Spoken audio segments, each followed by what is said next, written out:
Selamat petang, salam sejahtera. Terima kasih karena bersama dengan saya di Nazilin Unity Channel. Ini satu pengakuan daripada Datuk Sri ataupun Tun Dr. Mahathir Mohamad yang paling kita tunggu-tunggu sekali.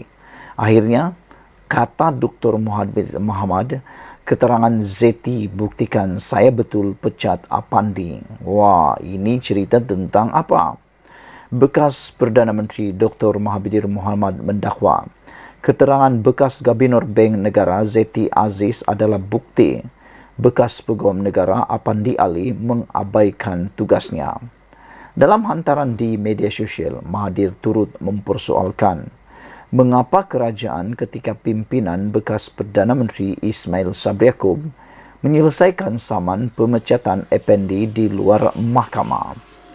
Saya tersentak apabila membaca laporan berita bahawa semasa perbicaraan melibatkan 1MDB, Zeti menyatakan dia telah melaporkan kepada Peguam Negara ketika itu, iaitu Apandi, kesalahan pegawai 1MDB.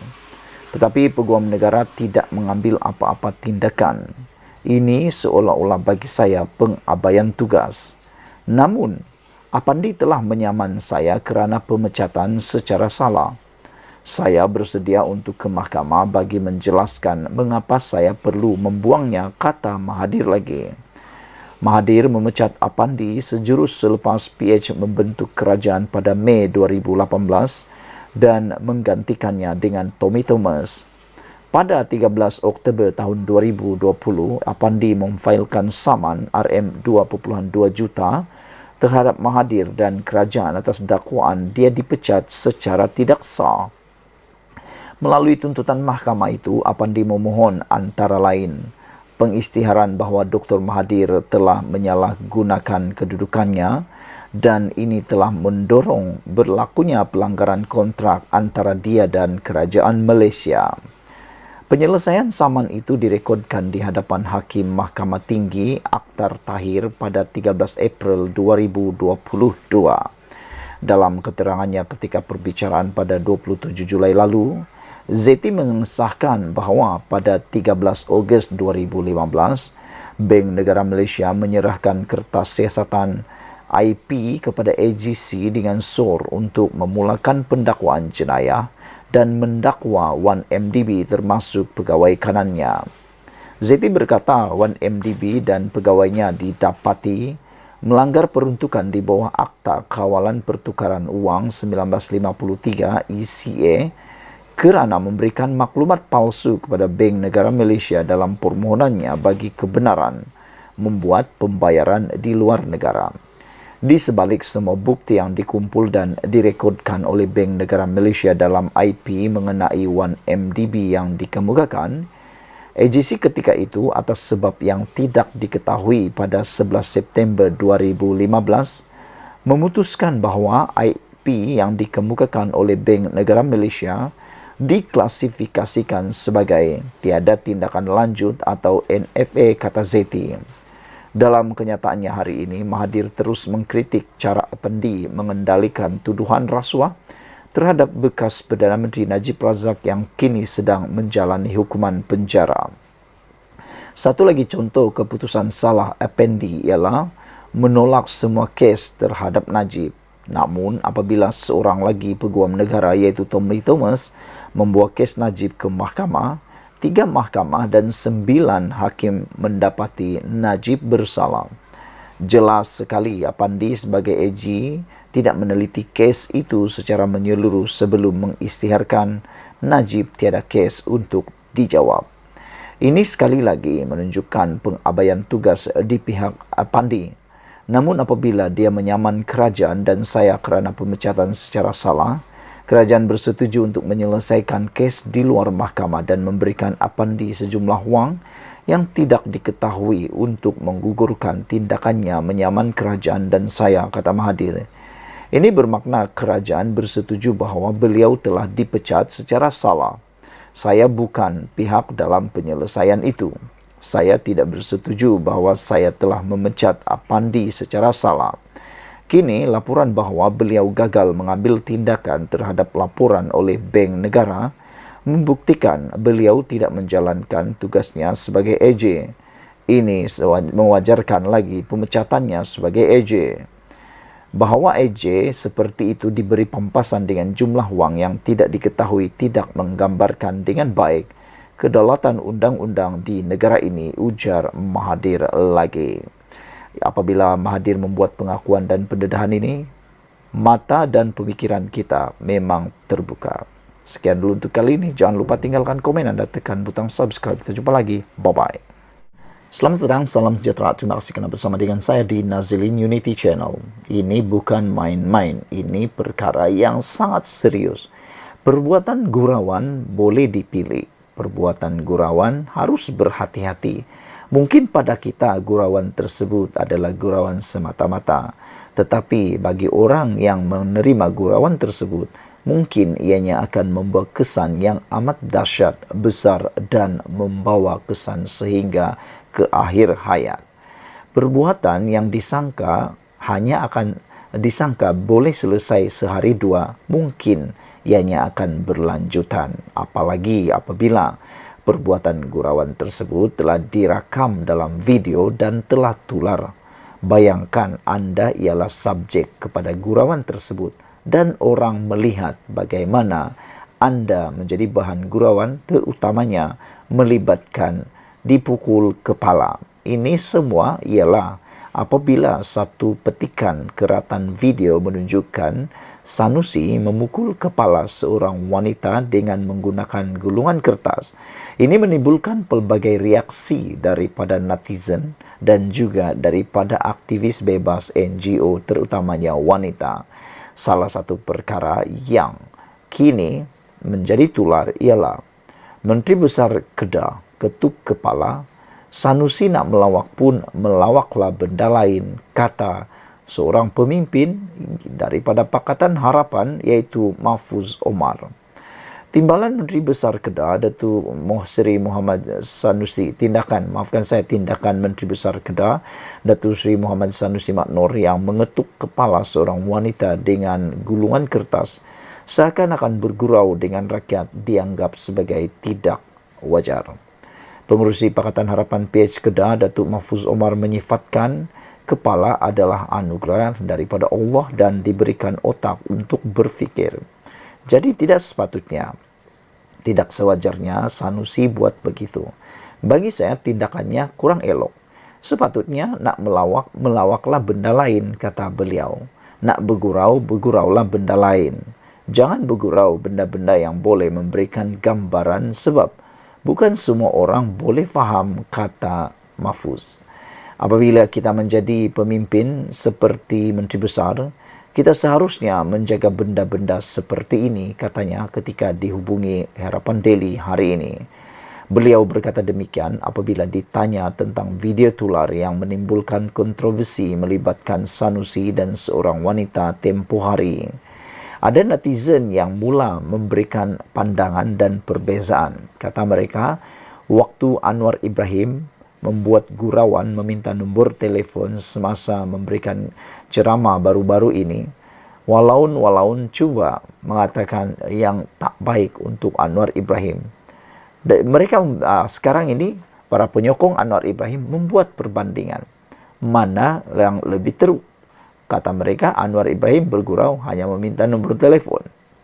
Tapi Sanusi pula bergurau dengan memukul kepala. Jadi, mengetuk kepala. Jadi, mana satukah gurauan yang boleh diterima? Namun, walaupun tetap hanya menerima gurauan daripada Sanusi, tetapi tidak dapat menerima gurauan daripada Anwar Ibrahim. Itu yang dikatakan oleh para penyokong daripada blog Anwar Ibrahim. Mereka kata, kalau mereka buat, kata mereka, itu semua boleh terima, semua boleh benar. Tapi kalau Anwar yang buat, semuanya salah, kata mereka. Namun, gurauan yang dilakukan Sanusi itu tidak patut. Kadang-kadang ia memberikan contoh yang tidak baik kepada generasi baru, kata Mahfuz lagi. Mengulas lanjut, Mahfuz yang juga naib Presiden amanah menyifatkan masyarakat sememangnya akan berasa seronok jika seseorang pemimpin bergurau bersama mereka. Jadi kita cuba elak. Apatah lagi lelaki dan perempuan. walaupun tidak menyentuh aurat dan sebagainya, tapi saya fikir tindakan itu tidak wajar, ujar beliau lagi. Baru-baru ini tular sebuah video berdurasi 18 saat yang menunjukkan tindakan ahli Dewan Undangan Negeri Adun Jeneri itu bergurau dengan mengetuk kepala seorang wanita menggunakan kertas mendapat perhatian warga maya. Kejadian tersebut turut disambut gelak tawa orang sekeliling yang menganggap ia sebagai jenaka biasa. Dan Sanusi juga telah mendapat sokongan perhatian daripada para penyokong PN dengan mengatakan, okeylah, bukan ketuk guna kuali. Penyokong PN tetap halalkan aksi Sanusi. Selepas ungkapan biadab Kepala Bapa Hang, penyokong Perikatan Nasional PN dilihat cuba untuk menghalalkan aksi Menteri Besar Kedah Datuk Seri Muhammad Sanusi Manor mengetuk kepala seorang wanita dengan gulungan kertas.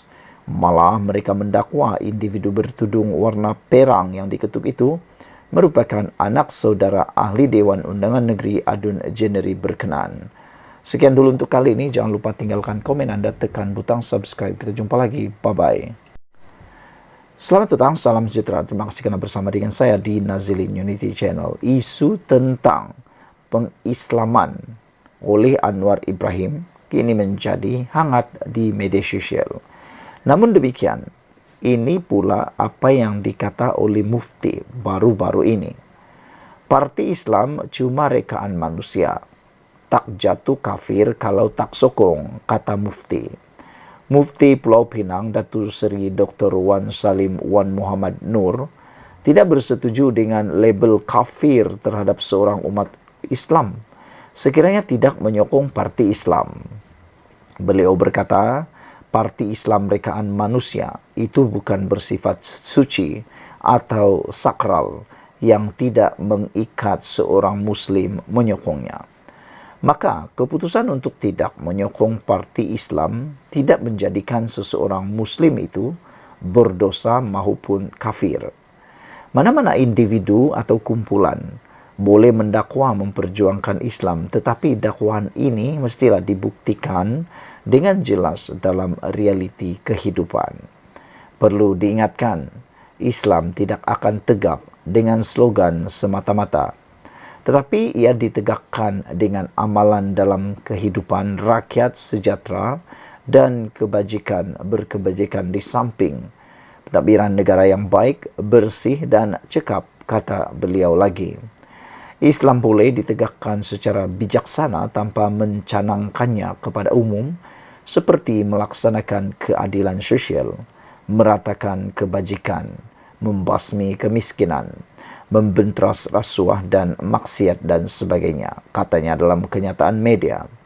Semalam dua adun di Kelantan memberi 7 hari untuk Menteri Besar Datuk Muhammad Nasharuddin Daud membuat permohonan maaf secara terbuka selepas mendakwa adun Pakatan Harapan PH Barisan Nasional menolak perjuangan Islam. Kedua adun terbabit akan mengambil tindakan memfailkan saman sivil di mahkamah sekiranya Nasharuddin gagal berbuat demikian. Muhammad Syahbudin berkata, kenyataan pesuruh Jalpas Kelantan itu adalah budaya takfiri yang boleh memecah belahkan rakyat dan masyarakat negara ini.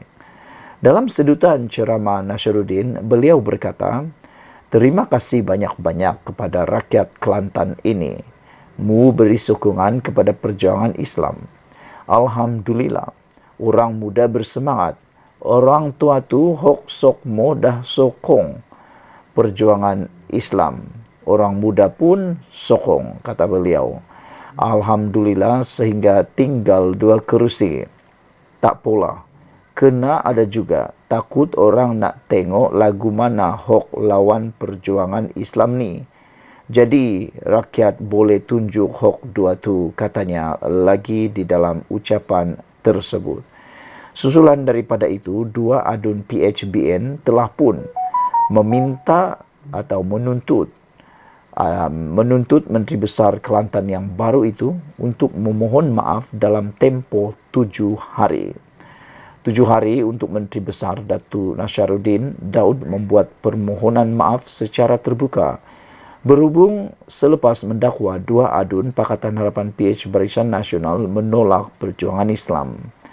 Itu penegasan adun Kota Lama Dr. Hafizah Mustaqim dari PH dan adun Galas Muhammad Syabuddin Hashim dari BN dalam sidang media hari ini. Kedua-dua adun terbabit akan mengambil tindakan memfailkan saman sivil di mahkamah sekiranya Nasruddin gagal berbuat demikian.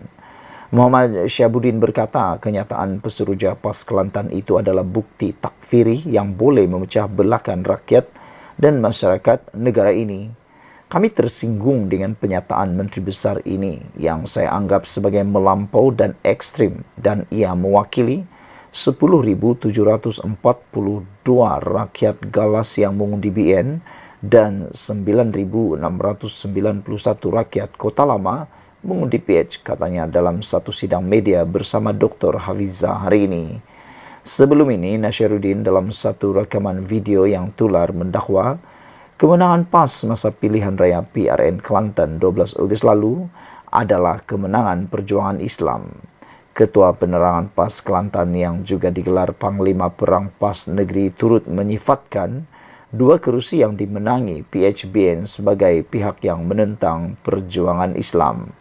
Sementara itu, Dr. Hafizah berkata, kenyataan Nasruddin itu tidak sepatutnya diungkapkan kerana Muhammad Nasruddin sebelum ini menyatakan mahu bekerjasama dengan Kerajaan Persekutuan.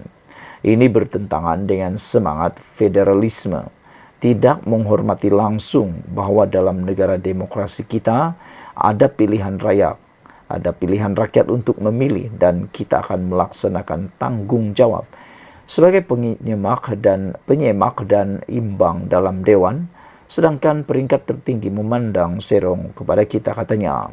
Dalam pada itu, Syabuddin dan Dr. Hafizah telah mengerahkan peguam untuk menghantar notis tuntutan maaf terhadap tersebut kepada Muhammad Nasruddin. Sekian dulu untuk kali ini. Jangan lupa tinggalkan komen anda, tekan butang subscribe. Kita jumpa lagi. Bye-bye. Selamat pagi, salam sejahtera. Terima kasih kerana bersama dengan saya di Nazilin Unity Channel. Saudara-saudara sekalian, ini satu lagi perkara kemenangan baru kepada Anwar Ibrahim. Disangka beliau akan tumbang pada bulan 8 ini. Tapi rupa-rupanya yang disangka buruk menjadi baik. Yang dirancang jahat jadi kebaikan. Itulah pemimpin yang diridhoi Allah. Saudara-saudara sekalian, Datuk Seri Anwar Ibrahim mengatakan bahawa minat pelabur terhadap Malaysia jauh lebih baik berbanding dahulu. Jadi, tindakan-tindakan mahu mengucar-kacirkan kestabilan politik di Malaysia melalui tindakan kononnya nak mau tumbangkan kerajaan di tengah-tengah penggal, bagi pendapat para netizen, itu adalah satu tindakan yang boleh menyebabkan para pelabur tidak akan berminat. Namun demikian, oleh kerana Datuk Seri Anwar Ibrahim, maka oleh kerana kerajaan pimpinan Datuk Seri Anwar Ibrahim, maka dengan itu minat pelabur terhadap Malaysia kini jauh lebih baik berbanding dahulu. Perdana Menteri Datuk Seri Anwar Ibrahim berkata, minat pelabur antarabangsa untuk melabur di Malaysia berkembang jauh lebih baik berbanding tahun-tahun lalu. Beliau yang juga Menteri Kewangan berkata, situasi itu merupakan perkembangan positif dalam melonjakkan ekonomi negara. Kata Anwar Ibrahim, saya optimis bahawa dengan minat pelabur-pelabur antarabangsa berkembang sekarang jauh lebih baik daripada catatan 1 atau 2 tahun yang lalu. Itu satu sangat positif bagi kita kerana ia akan membantu melonjakkan ekonomi, tetapi lonjakan ekonomi itu harus beralih daripada pendekatan lama, katanya memetik utusan Malaysia hari ini. Anwar berkata demikian ketika menyampaikan ucapan pada Majlis Jalinan Kerjasama ITECAD. Menurut Anwar, perkara pertama yang perlu dilakukan adalah menghentikan pembaziran rasuah dalam tadbir urus dan mengamalkan pendekatan yang lebih prihatin atau manusiawi. Saudara-saudara sekalian, apabila Anwar Ibrahim mengisytiharkan perang rasuah secara besar-besaran Ini satu berita, sebenarnya berita baik untuk kita semua di Malaysia, kerana ini akan dapat menghentikan terus pembaziran akibat daripada rasuah. Rasuah ini kalau berterusan boleh menghancurkan negara. Manakala tidak, wang itu sepatutnya boleh digunakan untuk pembangunan negara, tetapi wang itu digunakan pula untuk membayar rasuah. Yang kedua, bayangkan kalau pemilik kepada syarikat itu adalah pemilik atau syarikat itu tidak layak untuk melakukan suatu projek, tetapi oleh kerana perbuatan rasuah yang terkutuk itu, maka apa yang terjadi ialah mereka yang sepatutnya layak tidak pula mendapat atau tidak pula dapat projek tersebut. Mereka pula yang tak layak hanya kerana tindakan rasuah dapat pula projek tersebut. Bukankah itu merugikan? Yang ketiga, projek yang tak siap bila diberi rasuah pula mungkin jadi siap, ataupun projek itu tak siap-siap kerana habis uangnya untuk menyuap di sana sini memberikan rasuah. Jadi dengan itu, apabila Anwar Ibrahim mengatakan ini, iaitu menghentikan pembaziran rasuah dalam tadbir urus dan mengamalkan pendekatan yang lebih prihatin dan manusiawi, kita harus menyokong tindakan tersebut.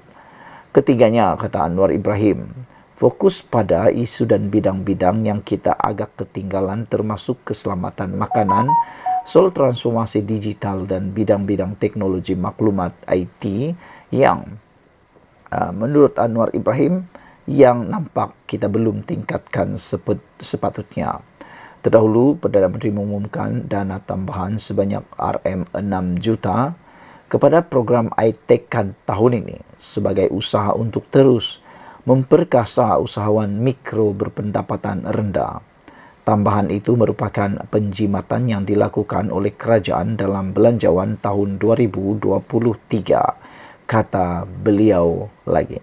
Jadi saudara-saudara sekalian, ada orang kata Anwar Ibrahim tak mampu membawa Malaysia naik lebih tinggi, tetapi rupa-rupanya dengan adanya kekuatan Datuk Seri Anwar Ibrahim, minat pelabur terhadap Malaysia jauh lebih tinggi berbanding dahulu. Sekian, ikuti terus ulasan selepas ini. Selamat petang, salam sejahtera. Terima kasih kerana bersama dengan saya di Nazlin Unity Channel. Ini satu lagi pendedahan yang luar biasa yang mengejutkan semua rakyat Malaysia. Hari ini daripada Malaysia Kini, langkah Muhyiddin buat Negeri Sembilan dari boleh menang ke mudah kalah. Ini satu pendedahan dan juga satu tindakan membocorkan rahsia yang saya rasa perlu kita ambil perhatian dan perlu kita sama-sama fikirkan. Saudara-saudara sekalian, pengerusi Perikatan Nasional Muhyiddin Yassin harus bertanggung jawab atas kegagalan parti itu merampas Negeri Sembilan daripada Pakatan Harapan pada pilihan raya negeri PN baru-baru ini, kata ahli jawatan kuasa penerangan bersatu Badrul Hisham Syaharin. Jadi kalau sebelum ini Muhyiddin mengarah ataupun memaksa supaya Zahid Hamidi dan Anwar Ibrahim letak jawatan, kali ini giliran Muhyiddin Yassin pula diarah untuk bertanggung jawab atas kegagalan parti itu, iaitu Parti Bersatu merampas Negeri Sembilan daripada PH pada pilihan raya negeri PRN baru-baru ini. Jadi kali ini giliran Muhyiddin pula yang kena semula. Dia yang lebih dikenali sebagai Cikgu Gad atau Cikgu Bad berkata, keputusan Muhyiddin melantik Timbalan Presiden Bersatu Ahmad Faizal Azumu sebagai pengerusi Perikatan Nasional PN Negeri Sembilan sebenarnya menyukarkan gabungan terbabit untuk mengambil alih negeri berkenan. Dakwa Badrul Hisham dalam pelantikan Ahmad Faizal mengetuai Perikatan Nasional Negeri Sembilan, status negeri itu sebagai kawasan berpotensi untuk dimenangi bertukar kepada mudah kalah.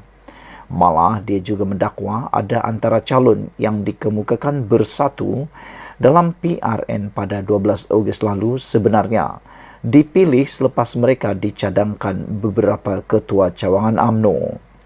Kepada Presiden juga, keputusan hantar peja Ahmad Faizal Azumu oleh Presiden sehingga menukar Negeri Sembilan sebagai negeri berpeluang menang kepada negeri mudah kalah perlu diambil tanggungjawab.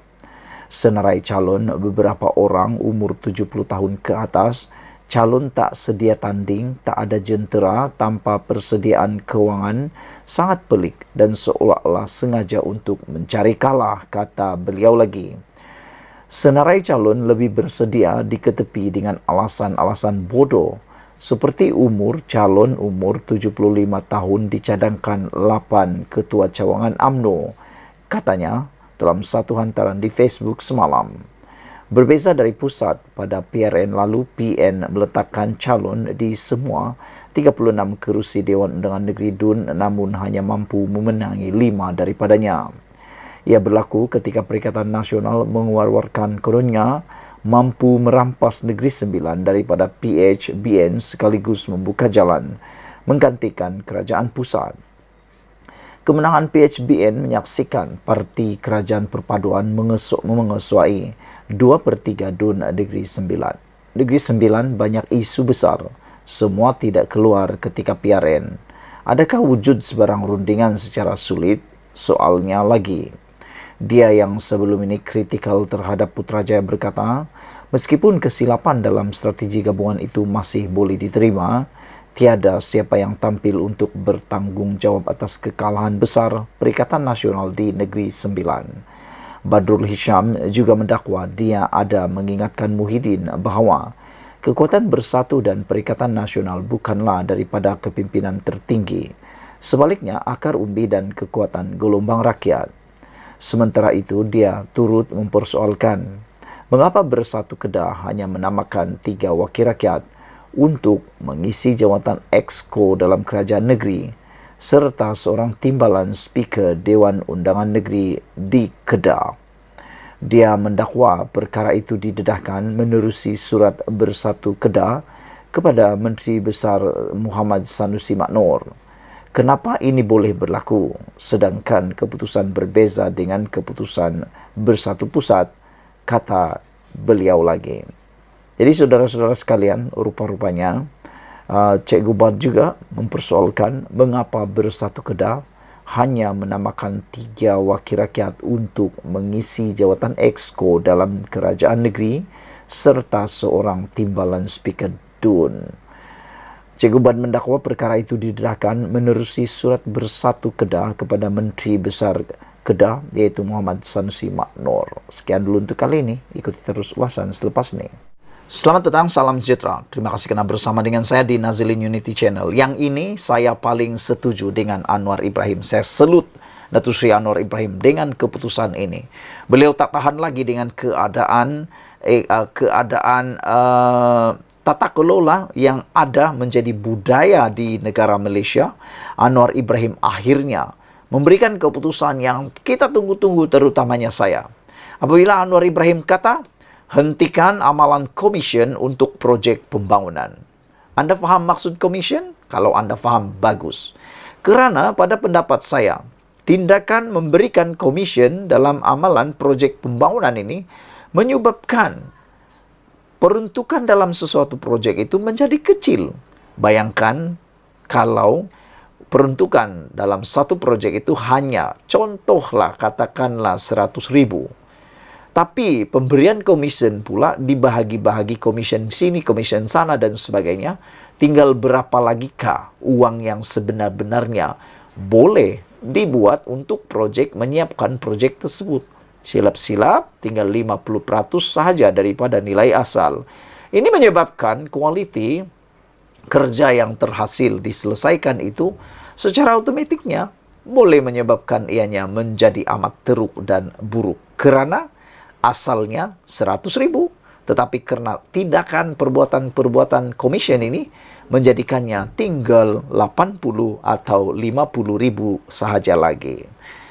Perdana Menteri Datuk Seri Anwar Ibrahim mahu amalan meminta dan memberi komisen dalam mana-mana pelaksanaan projek pembangunan termasuk projek perumahan dihentikan segera. Saya setuju dengan apa yang dikatakan oleh Datuk Seri Anwar Ibrahim. Banyak-banyak perkara yang dinyatakan oleh Anwar Ibrahim hari ini, inilah yang paling saya setuju sekali. Inilah yang dikatakan reformasi tata kelola keuangan yang baik untuk Malaysia. Menegaskan perkara itu, Perdana Menteri berkata, kerajaan tidak pernah menghalang mana-mana syarikat daripada menjalankan operasi mereka dan memperoleh keuntungan. Namun amalan memberi komisen kepada mana-mana menteri atau parti politik tidak seharusnya berlaku. Yang ini benar-benar perlu cepat-cepat dilaksanakan, cepat-cepat dibuat. Jangan sampai amalan memberi komisen kepada mana-mana menteri atau parti politik ini terus berterusan, terus menjadi parah, terus menjadi menular dan barah dalam negara ini. Kerana ianya merugikan, amat merugikan. Duit itu tiris begitu sahaja.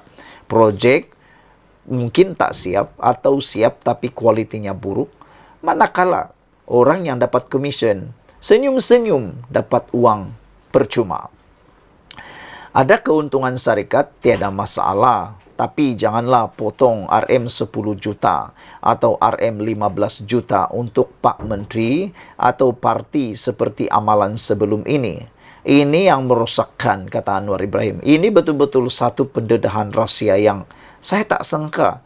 Dengar-dengar di tepi jalan raya, di kedai kopi, di kedai dobi. Orang cerita-cerita, kita tak percaya sangat sebab tak ada bukti.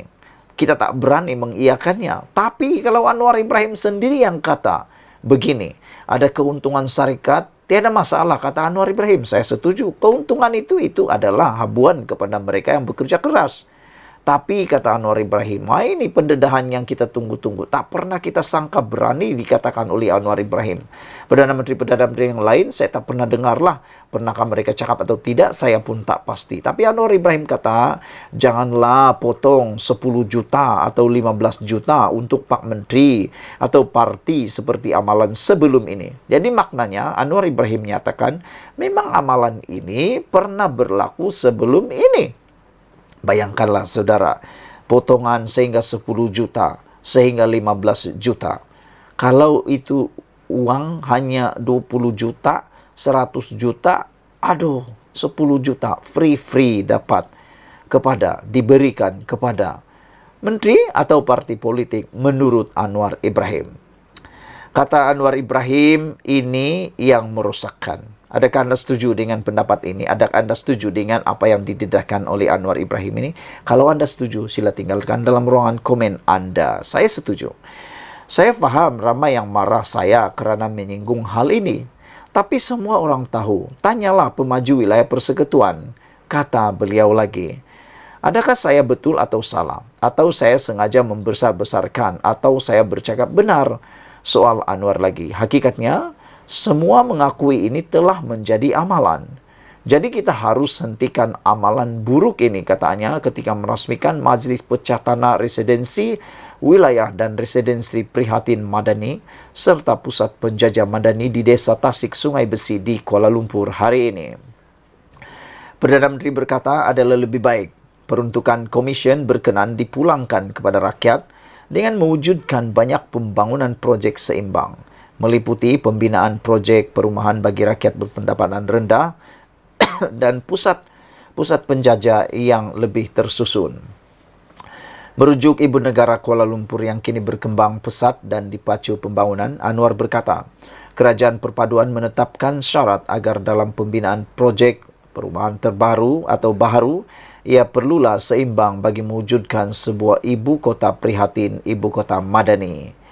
Beliau berkata ini bagi memastikan terutama golongan berpendapatan rendah tidak disisihkan daripada arus pembangunan. Manakala kerajaan dan pihak swasta berperanan penting dalam memastikan lebih banyak perumahan untuk golongan berpendapatan rendah dibina. Bagi meningkatkan lagi daya huni bandaraya itu, Anwar berkata kawasan lapang dan kawasan hijau di sekitar projek perumahan perlulah diwujudkan atau dikekalkan agar tidak hanya menjadi hutan kota. Selain pemaju perlu mewujudkan pusat atau gerai penjajah yang sistematik bagi memudahkan rakyat, kata Anwar Ibrahim. Saya nak satu anjakan besar bahawa dalam 1-2 tahun orang tahu Kuala Lumpur terkenal dengan mercu tanda baik, hotel besar dan gerai yang bersih dan ada tahap keindahan katanya lagi. Terdahulu, Anwar merasmikan Majlis Pecah Tanah di kawasan seluas 1.4 hektar yang menyaksikan sebanyak 110 unit rumah mampu milik, iaitu residensi wilayah dan residensi prihatin madani, bakal ditawarkan kepada kumpulan sasar M40 dan ke bawah yang belum memiliki kediaman. Turut hadir pada majlis itu Datuk Bandar Kuala Lumpur Datuk Kamarul Zaman Mat Saleh dan Ketua Setiausaha Negara Tan Sri Muhammad Zuki Ali. Saudara-saudara, sebelum kita berpisah, adakah anda juga teruja dengan pendedahan berani Anwar Ibrahim ini? Hentikan amalan komision untuk projek pembangunan.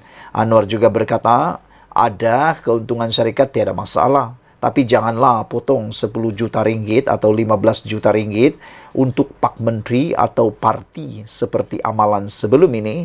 Ini yang merosakkan, kata Anwar Ibrahim lagi. Sekian dulu untuk kali ini. Jangan lupa tinggalkan komen anda, tekan butang subscribe. Kita jumpa lagi. Bye-bye. Selamat pagi, salam sejahtera. Terima kasih karena bersama dengan saya di Nazilin Unity Channel. Isu paling hangat pada pagi ini ialah pertanyaan, adakah Tun Mahathir Mohamad akan masuk parti PAS selepas PRN baru-baru ini?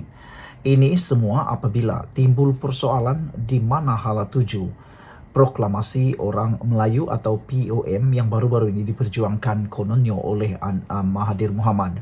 Dan persoalan itu akan dijawab sebentar lagi. Sila ikuti terus ulasan kali ini. Jangan lupa tinggalkan komen anda, tekan butang subscribe. Saudara-saudara sekalian, ditulis oleh Sabudin Hussein, ini penerangan yang paling jelas dan paling tepat untuk anda sebarkan kepada ramai orang berkaitan dengan hala tuju perjuangan Tun Mahathir Mohamad yang semakin hari semakin malap.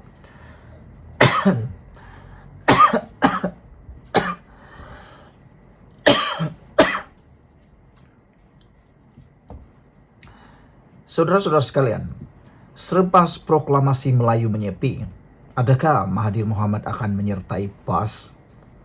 Di sebalik keputusan PRN yang memperlihatkan Perikatan Nasional khususnya, Parti PAS berjaya memperoleh majoriti undi Melayu, dalam masa yang sama juga, ia juga adalah berita pedih buat Tun Mahathir Mohamad yang memperjuangkan proklamasi orang Melayu POM.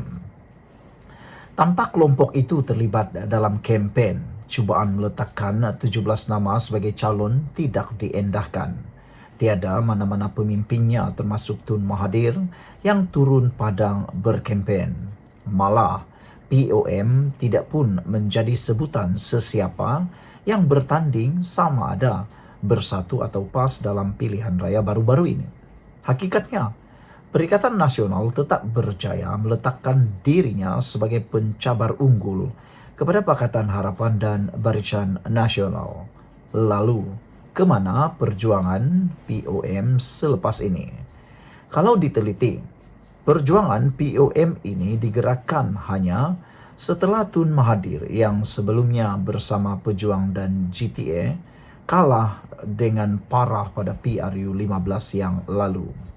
Untuk itu, sekurang-kurangnya ada dua tujuan POM itu digerakkan.